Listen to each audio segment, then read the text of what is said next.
Welcome to As The Pokéball Turns, where every trainer has a story. I'm David Hernandez, and I'm joined fresh from the hellhole known as Tumblr.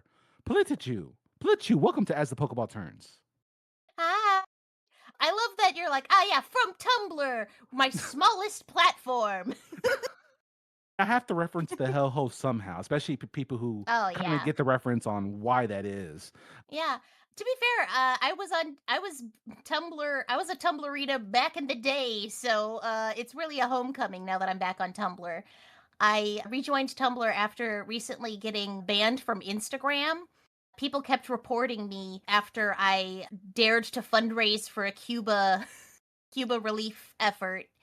I Okay. thought I should join another social media platform alongside my, Blue Sky, my TikTok, my YouTube, my Twitch. I was like, "Oh, I should join something." Not X. You couldn't make me. For those who may not know you, you kind of mix both Pokemon and politics, which is very unique, I would say. Politics is very divisive, Pokemon's kind of very wholesome. And we'll definitely dive into that dynamic later. But I kind of wanted to start like, what's the significance of using, I guess, Pichu? Because that is the VR model that you do use. Why that Pokemon? Yeah. It's a funny story. I am a very impulsive person. Very suited to the electric typing. I get ideas and then I execute on them. So I had gotten all my VTubing stuff and I was just kind of like messing around with models and I downloaded this free use Pichu model by a creator called Radley. And I just had it just to mess around with. But one day I was just walking around and I was mad about the state of the world. Specifically, I was mad about how people were treating trans women in bathrooms. I really wanted to rant about it. It just struck me. I was like, Politichu. I could just be a Pichu that talks about politics. And that very same day, I recorded my very first video using a free model with a free use background, and I just made a video, and then all of a sudden I had 1,000 followers. And then I made another video, and then I had 10,000 followers. And it just sort of exploded, and now I'm a Pichu. I gotta wonder, so how does a Pichu like drag the recording studio from like the recording shop to here? How do you like set it up? Because some of this recording stuff is like over 2 to 5 inches. It's like three times Pichu's height. Oh, yeah. That's why I have my beautiful mod team and as well as my researcher, Snorlax Fax, who is a big ol' Snorlax with big old glasses and is a huge nerd and helps me with computer stuff because I am infamous for my scuff. My electricity messes with every bit of technology I touch. Every stream has a major problem. I had one time my headphones started doing this thing where anytime I connected them to my computer, they always defaulted to maximum volume. I've had other times where my stream just completely bugs out in like 12 different ways. I had it so that I had to redeem for like if somebody gave me bits on Twitch, it all of a sudden made it so that Steven Universe's The Bits played on repeat 100 times because they Ouch. gave me 100 bits and I didn't know how to. It was supposed to only do it once. To this day, if somebody watches my stream at Politichu on Twitch and they follow me, it plays the following sound twice. I don't know how to make it stop doing that. It only shows the pop up once, but it Oh, plays the sound twice. I think the wonderful thing you talked about is how it's just not you, because I think it's easy to just think like you're doing this by yourself. How has the people behind you kind of helped build this up with you? I didn't say any other names. I just said my mods. I Oh, have okay. a lovely team of mods. I've got Hatch. I've got Awesome Creation. I've got who I just decided Creation was gonna be my mod. I was like, "You mod," and he's like, "What? Why?" I got Gamer Gooses. I got a lovely team, and they've all been wonderful in supporting me, especially with my charity efforts. I've been involved with a couple bake sales in Winnipeg, and obviously I can't go to them. So I have to have people who are like volunteering to like run these bake sales and help these people because all I can do is bake cookies. That's all I do. I bake cookies and I promote the event. That's my contribution. I do not want to get doxxed as someone who talks about politics on the internet. No, thank you. I think people kind of want to know what kind of cookies do you make? What flavor are we talking about? We chocolate chip, Oh, oatmeal oatmeal? raisin. Oh. I did a big Christmas event where I was doing a video every day as a countdown to Christmas that called the 12 Days of Choosemas, where every day I shared a new hot take. And one of my hot takes was that oatmeal raisin cookies fuck chocolate chip cookies to death. I love oatmeal raisins. So now it's my brand, it's my bit. So I always have Oh to my make oatmeal gosh. raisin cookies whenever it's time for a charity event in the city. That's so amazing how the content creation's even gone into the neighborhood. I love it. But I also want to just start with an origin story. Like, what is Politichu's Pokemon origin story? Where does this story begin with Pokemon specifically?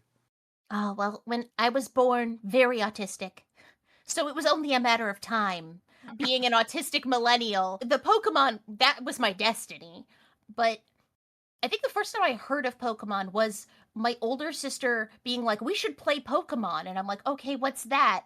And she just vaguely described it to me. And we proceeded to just say, like, Squirtle, Squirtle at each other. Squirtle.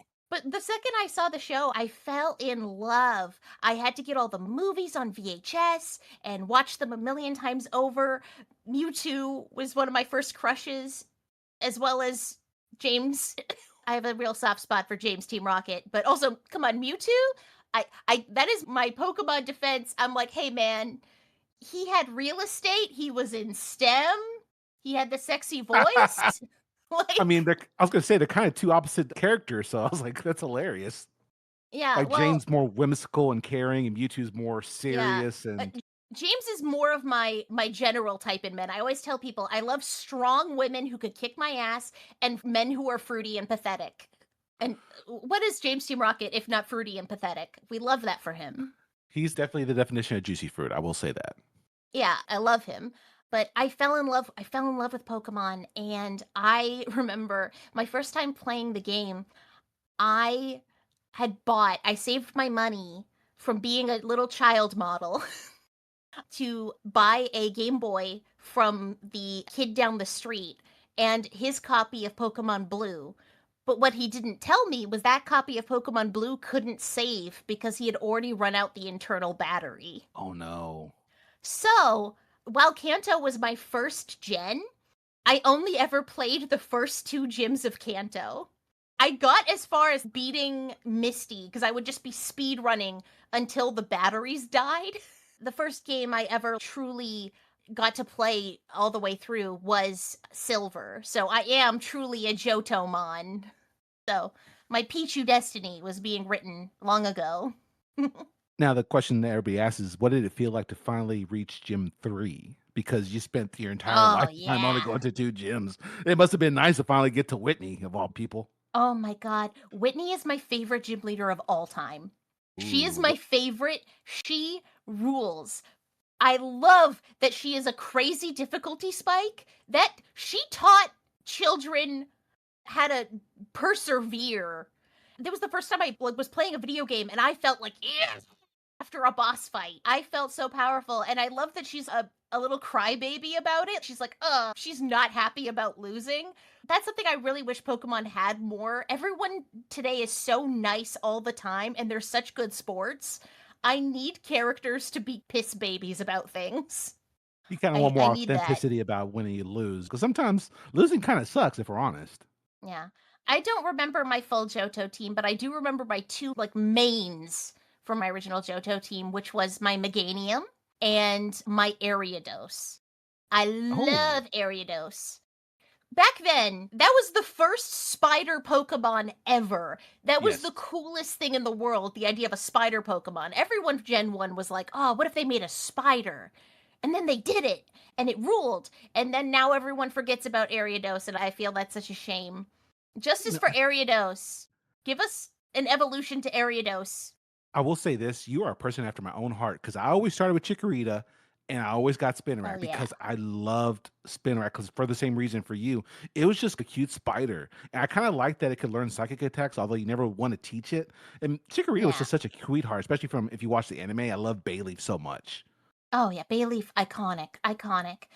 Part of me picking Chikorita was spite, and a lot of the things I do is out of spite. I'm a very spite motivated person. I will thrive out of spite for how much darkness there is in the world. I'm like, no, I'm gonna keep living because there are people who suck who are alive, and I'm not gonna let them win. I need to outlive the people who suck. Feel that Like to my when bones. I Yeah. when I was a kid, being someone who has a feminine voice, a feminine air. My pronouns are any and all because why do you want to know my gender? What are you, a cop? That's my official stance. But girly adjacent childhood, and all the boys playing Pokemon were always kind of dicks. A lot of that energy. And so many of the boys I knew liked water types, and they Mm. also hated anything girly. So they were like, ugh, Chikorita. And I was like, okay, I'm standing Chikorita. I'm going to destroy you. I'm going to Oh, pick the type advantage against you. I will be your rival. oh, how do they Um, respond to that? I'm curious. Eating shit. No, but uh, Damn. I was always I like to be aggressively cutesy when I'm confronted with any sort of hatred towards women and all things feminine. I'm like, "Oh, I need to double down. I'm gonna be Mm, so cute, it's gonna make you thick." And awesome. cuteness is also a shield in a lot of ways. How Like, so? it's like someone who I do political commentary, I do a lot of charity stuff, I talk about a Mhm. lot of sensitive topics, and I've seen any sort of creator who doesn't obviously have a dick or doesn't obviously have, like, any, like, masculine presenting, they get serious abuse online when you talk about these things, but I don't get nearly as much because it's cringe to have beef with a Pichu. It's cringe. It's embarrassing. I'm like, I "Oh, mean what are you gonna pick a fight with the Pichu? That's so embarrassing for you. I mean, I would take you out to I'm get a just a little cheeseburger. Does that guy." mean I can have beef still? Cheeseburger. Politichu. I know, right? It's a good shield. It also, I find, is a really good reflection of myself. It's funny because, again, being a Pichu VTuber was a complete fluke. But as I have lived this life, I've realized more and more that it is so important to me because as an autistic person, it's very easy for both people to infantilize you in ways that is not kind, but also it helpful in some ways for people to see me as just a cute little guy because I have times where I struggle due to my disability, and you feel like you're a child in a lot of situations where you are overwhelmed and you are unable to do the things that other people your age can do. You have to be confronted by the fact that eventually it stops being cute. If you are struggling and you're a cute teen, aw, that cute teen is struggling. But as you get closer, once you're going towards your 30s or your 40s, all of a sudden, if you look like you're going to have a breakdown in the Dollarama, it's not cute. People think you're on drugs. And that sucks. But, as a Pichu, if I'm streaming and I'm having a good time and I'm having, like, I'm getting so stressed at this video game. It's a funny bit. It's a funny bit. It's endearing. Being a You mentioned Pichu means I can be myself in a way that I can't in person.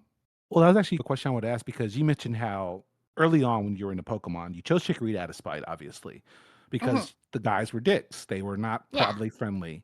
Did you ever at times feel alienated because you were more on the feminine side with a whole bunch of guys who were kind of, Yeah. being guys would be kind of guys? It's really hard because in a lot of ways I grew up with a lot more guy friends than female friends because feminine socialization, there's a lot more hidden rules and etiquette to socializing with women than there are, like, between women or between femmes than with men.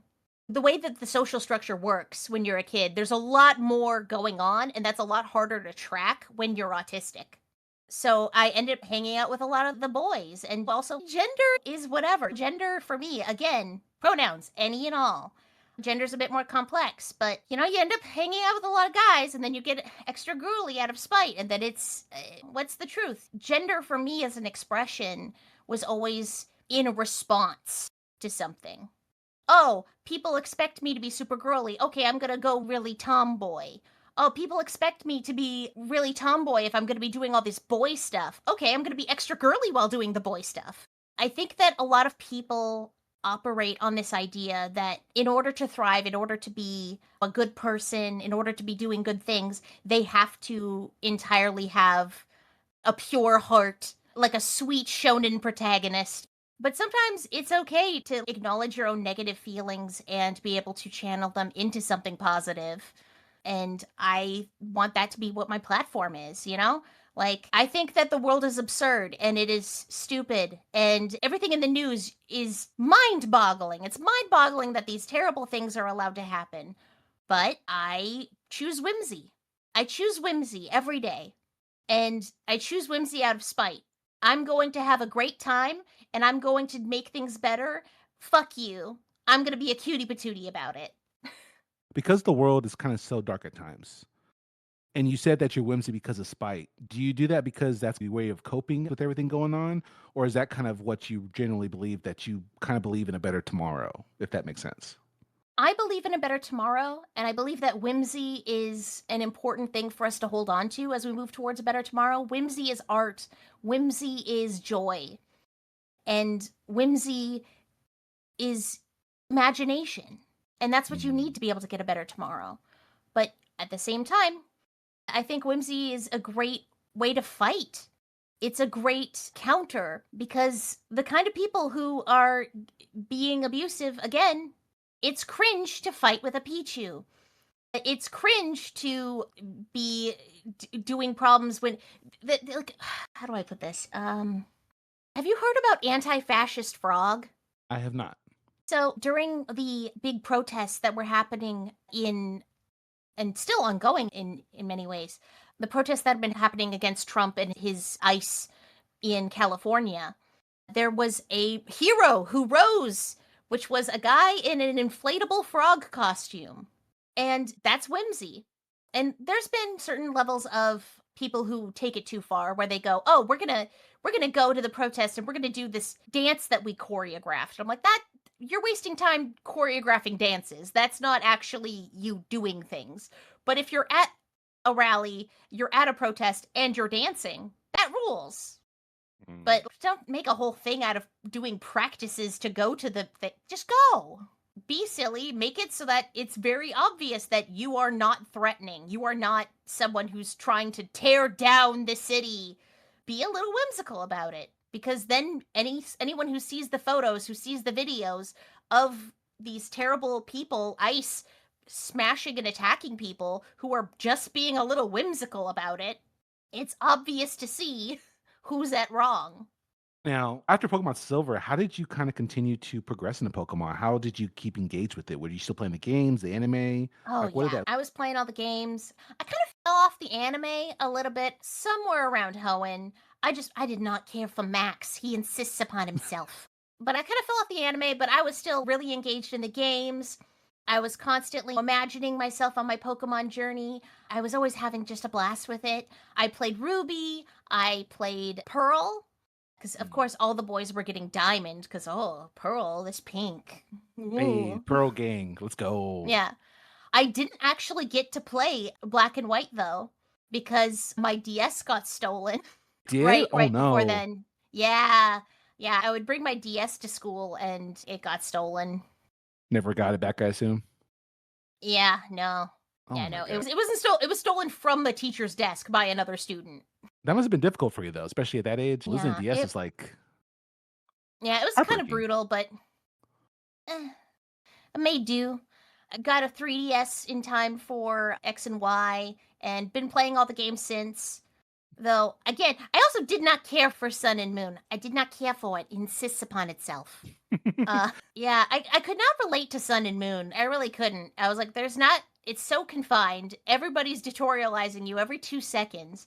And I just don't relate to, ooh, tropical island adventure. I'm like, I'm Canadian. It's cold. Like, I think of going on a journey in like Hawaii, and I'm like, oh, that's too hot. I'm not built for that.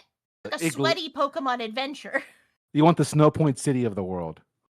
Yeah, give me somewhere temperate. Give me Sinnoh. I can handle Sinnoh. What is it about Pokemon that kept you engaged for so long? Because some people, they do fade back, but what do you like about Pokemon compared to other franchises? I think something that really connects to me with Pokemon is that it is a world where it really is a utopia in so many senses. The first bad guys of Gen 1 and 2, Team Rocket, they're just capitalists who are wanting to take advantage of Pokemon and abuse nature. And in Pokemon, that's a world where most people go, hey, that's bad. And that's refreshing. That hits. It's a Mhm. world with walkable cities where kids can just go wandering and be safe. It's truly a wonderful world. And that's something that really inspires the imagination. But on top of that, I think just being a lonely kid, being autistic and feeling disconnected from other people, Pokemon, that's someone who's your best friend. It's partially also why Digimon is such a big series for me. I love Digimon because it's your best friend. It's the idea that, oh, there's just a friend for you. That's your partner and your besties, and they're going to be with you no matter what. That's something that really hits when you're a lonesome child. You mentioned having autism Mhm. affects the way you kind of relate to people. What is that barrier for those who maybe don't have autism or are not familiar with it? And what does that kind of look like in everyday life that we may not realize? Oh, good question. Well, for me, I have always had an issue where I don't understand people's passions. And autistic person, I feel very strongly. Autism is having a lot of strong feelings, one way or another. I have very strong, passionate feelings about pretty much everything. I would get really frustrated because I can't understand people who don't have that same level of passion about the things that I have passion about, or I'd feel like that disconnect of like, oh, I love Pokemon, and somebody goes, oh, I love Pokemon, and then we start talking about it, and it's very clear that we have a different level of love for Pokemon. And then they get put off by it. They're like, oh, that's actually kind of cringe caring that much about this thing. Like that could be a huge barrier, as well as with autism I have a lot more like little things that constantly debuff me throughout my day that most people aren't aware of. Like for me, going and having a shower is a much more harrowing experience because I have to be like mentally prepared for like, okay, I have to go into the shower and then get wet in the shower and then I'm wet, and then I have to go through the process of becoming unwet, and I have to go through that discomfort of having been wet and being out of the hot water that I have now acclimatized to into the cold, and then I have to figure out what clothes I'm going to wear and how I feel in them. And like every little task becomes so much more because I have to be thinking about, oh, what textures of clothing am I willing to touch today? What level of texture sensitivity am I at? How loud is the place that I'm going? But also, can I tolerate having my headphones on my head the entire time I'm at this loud place? Because that's also a sensation on my head. It's just constant debuffs that make me more and more sensitive to the things that I'm already sensitive about. And it can be overwhelming. And you have no control over these sensations, just to clarify. Yeah. Yeah, I can try to accommodate myself. I can try to wear my noise canceling headphones. I can try to avoid certain fabrics, even though I'm like, oh, that's cunty. But if I wore that, I'd hate it in like minutes. And it's really frustrating because I get more and more frustrated and I'll get overwhelmed. And then when I get overwhelmed, I get emotional and I then feel like a child throwing a tantrum. You feel like that and you feel embarrassed because the things that are bothering you, no one else is bothered by. And it can be so devastating to deal with. And then just even dealing with the physical aspects of autism, once you get into the social stuff, there's so many hidden social rules in life that I think allistics tend to take for granted. Allistic is a word for not autistic. Like, for example, if somebody asks me, how are you? It took me forever to learn that most people don't actually want an honest answer to that question. That's just a social nicety where they're like expecting you to go, pretty good. As I'm like, oh, let me tell you. And that drives me insane. I'm like, why would you ask the question if you don't want the answer to the question? Or somebody tells Um, you to figure it out. oh, it drives me nuts. And people don't say what they mean. And because people don't say what they mean, they think you aren't saying what you mean. They look for hidden meanings in the things I say, and then they get offended by hidden meanings that they have interpreted for themselves. And I'm like, no, I'm literally telling you in very direct language what I am saying.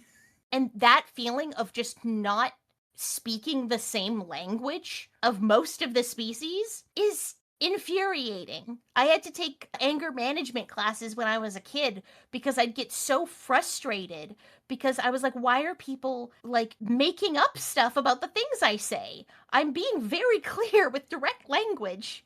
I'm hyperverbal autistic. I have hyperlexia. I have a wide vocabulary that I use very precisely in many circumstances, but it still was never enough to not feel completely misunderstood. I was gonna say it sounded like you were being misunderstood and they were just taking your words a whole different meaning than you even intended, or even you're capable Yeah. of probably. Yeah, and there was also a lot of times where I was insensitive to other people's feelings because I couldn't pick up on them because I can't read people's body language as well. Or yeah. Yeah, the feeling of being misunderstood is just absolutely brutal. It devastates you. It makes it really hard for like I'm as you might imagine, I'm pretty astute. I'm pretty intelligent. I like to keep up to date with the world. I'm replete with trivia, but I can't do things like hold down a regular job because it takes me longer to pick up like new social rules and skills for a new job. And every place that has ever hired me has gone, oh, yeah, no, you're autistic. No, that's fine. We'll make accommodations. Absolutely. And then they don't. Then they don't because they're like, oh, you're not immediately picking up on the vibes. And I'm like, Yep. well, the vibes aren't part of what you told me to do. So tell me what the vibes are. And it goes back to how we have a lot of unspoken language, especially when you come to workplace culture, I'll call it, that people who live with autism have to pick up. And it's a challenge. It really is. It's not so much as just clocking in, clocking out. There's a lot of stuff that goes on that we take for granted, I say. But as a streamer, it's been really refreshing because I get to be myself. I get to just talk about my interests, and the people who have followed me because of those interests, they followed me because I can talk about Pokemon or Digimon for hours at a time. The other day, because I have a lot of health issues, I've been having a lot of issues with my hands, and it's made it really hard to do gaming streams. I was like, oh, I'll do a just chatting stream on both TikTok and Twitch. I'll just do that. And I chatted, which was just raw me talking with just chat to bounce off of. I did that for 8 hours without noticing. I was like, whoops, because I can just talk forever and I don't have to worry about any sort of social whatevers. I can just ramble and it's great. I mean, you go from being a loner growing up to now finding your people who enjoy the same interest behind a Pichu, no less. How does it kind of feel to be seen for who you are instead of what you can't be? Well, I was ever a loner. I was just Well, that's how you alone, described it. which Yeah. I feel it's I'm a social butterfly. I love to talk to people to the point where it was stressful for my parents. They were like, "Please stop talking to strangers." And I'm like, "Yeah, but once I talk to them and we exchange names, then we're not strangers. Now that's Frank." The man that I just walked up to in the grocery store and asked if he wants to hear about my opinions on Poliwag. Like, you know what I mean? My parents were stressed, Oh, I'm but sure. yeah. When it comes to being a creator, it's been so nice. It's been so nice, and I've gotten to know so many other lovely creators who accommodate for me and have an understanding of my disabilities, how both physically and mentally, sometimes I struggle with content, and they'll reach out to me and be like, "Hey, you haven't posted in a while. Do you want help with a video?" And I'm like, "You, I do need Mhm. help." It's just the hardest part is not comparing myself to other creators because I don't post as much as I would like. I would also have an easier time. I write my own scripts. Then I have to also research my scripts because I want to make sure that I'm not spreading any sort of misinformation. I have to record everything, which I insist on doing at a very fast pace because I'm like, oh, I'm mostly recording for TikTok and I need to get the video out super fast. If I Mhm. don't get the information out fast, they'll scroll. So I have to be like, Politichu here and blah blah blah blah blah blah blah blah blah blah blah. Like I have to be yapping. That's gotta be pretty Um stressful at times, I imagine. yeah, but I do that. I remember early on another creator, the saltiest chicken, asked me when we were doing my very first collab. He was like, "Oh, how fast do you usually speed up your videos?" Your recordings. And I'm like, oh, I don't speed it up. I'm just high pitched and talk fast. He had a good laugh about that. We're good pals now. We went to see the Mario movie together, and it was so nice because he described it as being really nice to be at a movie with someone who was so excited to be at the movie. Because the thing about autism, once you unmask, when I'm watching a movie I really like, my arms are vibrating, my legs vibrating because I need to be stimming, but I also need to be doing it like very controlled so I'm not actually making noise or disturbing anyone in the theater. So I'm just like like internally, and Oh, I'm just like like gasping at every moment. I'm having a blast, and he's just like, "Oh, it was so nice." Having someone who was thrilled, and it was really touching to have someone appreciate the things about me that other people would look at and go like, "Oh, that person's being a weirdo at this movie for babies." there was something I did want to touch on because you do talk about Mhm. Pokemon and politics. You said you do the Yes. Pichu because it's cringe to kind of argue with the Pichu, which I can kind of resonate with. But the other side is that politics can kind of heavy. You have to stay informed to do your videos. You have to kind of have a pulse on what's going on in the world. How do you handle that kind of responsibility and having to kind of, as much as you want to turn away from the world events, you actually have to kind of stay engaged? Part of being a Pichu is because it is how I stay engaged. If I'm whimsical and fun about it and being a Pichu with a funny voice, I can have that fun. I can make it more tolerable for me to participate in these dark things that otherwise Mm. would destroy me as someone who has depression and anxiety and trauma. It's one of those things that this is how I stay engaged. People go like, "Oh, why don't you just like, make videos and make it not fun and not make goofs and not be a VTuber?" And I'm like, "Yeah, I could do that, but I wouldn't make any videos if I tried to do that. I would get burnt Mhm. out so fast. I want to be a person who is able to keep people engaged." Like my goal with wanting to have my audience, my constituents, it's a lot of people who say, "Hey, yeah, I've tuned out of politics because it's too hard for me to deal with. Just the onslaught of everything, but you make it easier for me to absorb and to engage." And that's the dream. If it takes a little rat baby telling you, "Hey, this charity's happening right now," to learn about it and then go and donate, then hell yeah. That's the That's awesome. dream. I did want to ask, so what do you hope to kind of keep doing with this moving forward? You got stuff going on in the community. Of course, you do the content creation on the side. What do you hope this kind of evolves into, or are you just kind of playing it by ear? Well, in a dream world, I always say I would love to be successful enough to be able to buy grapes without thinking about it. It's the I live in my dream world. My greatest economic desire is I would love to be able to go to the grocery store and put grapes in my shopping cart without having to think, "Oh yeah, but grapes are pretty expensive. It's not worth it. I should put it back." Be able to buy grapes without worrying. So that would be the dream. I would love to be able to go more full time with content creation, but it is a struggle because I need to hit a certain level of success in order to be able to then bring on a dedicated editor to save myself the time so that I can actually make the content I want to make, because editing and filming and recording and researching and trying to organize collabs and stuff, that's so much, and I am Mhm. very disabled.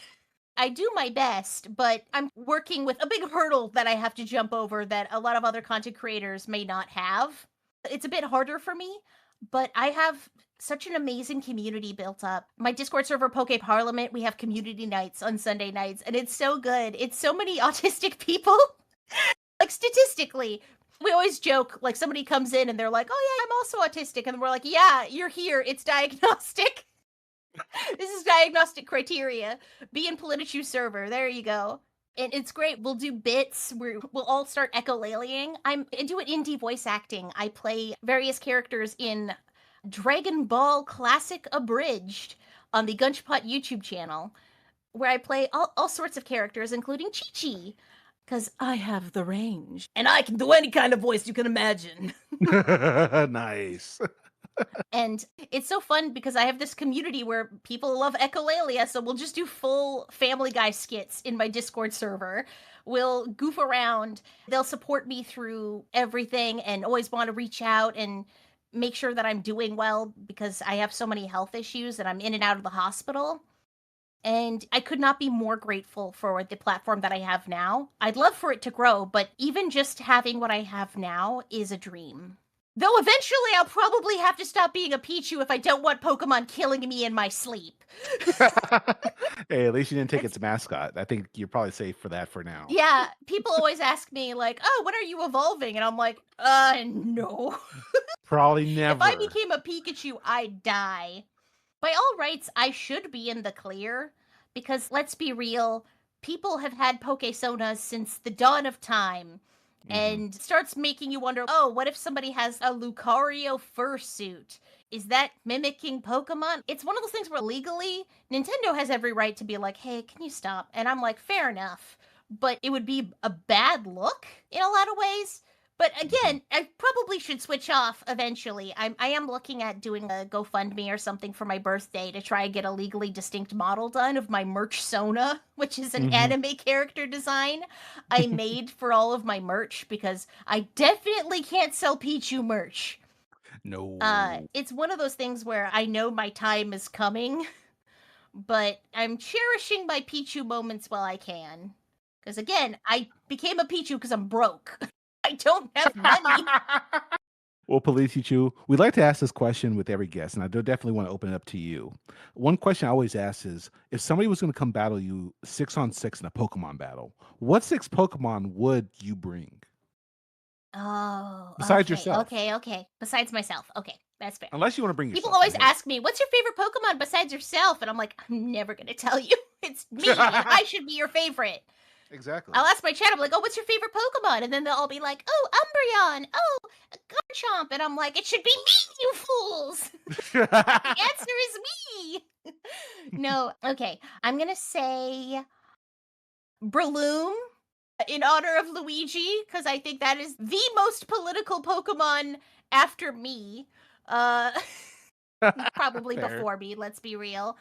Oh, actually, let me look at my I made one of those poke pickers, so it's easier than Oh. looking at the top of my head. The ultimate poke picker lets you pick all your favorite Pokemon of every type of every gen, and you also select your team. And I want to make sure I'm remembering what the fuck I'm saying. I'd have a Tinkaton because let's be real, that's my energy. He's a big hammer, little Big baby big Hammer hammer. Smash. Yeah. Yeah, I could put Tinkaton would help me put the band hammer on people. It'd be great. I would have a Sneasler. I love Ooh. Sneasler. She's a diva. She's a queen. She's got that Manny. I love a Azumarill. I've always loved a Azumarill. When I was a kid playing in Johto, I had a Meryl lunchbox, and I thought it was the coolest thing on the planet. Nothing, no possession was more dear to me than my Meryl lunchbox. I would also love Rimbombi. Ooh, okay. Rimbombi is so cute, so gorgeous. Great Pokemon, and you hit them at with a Rimbombi in singles. Oh, Mhm. good shit. Um, Definitely underrated too. Yeah, underrated Rimbombi, and reminds me of my childhood imaginary friend, which was a Aw. Digimon named Kojimon, because I knew that Digimon was like Japanese, so I just made up a name that sounded Japanese without thinking of what it would actually mean. And it was a Hmm. bee Digimon, and I loved him dearly. And my partner Pokemon would be my Purugly, because I have a big fat cat and he's a Purugly and he's 12 times my size and he crushes me every time he wants to snuggle and it's fine.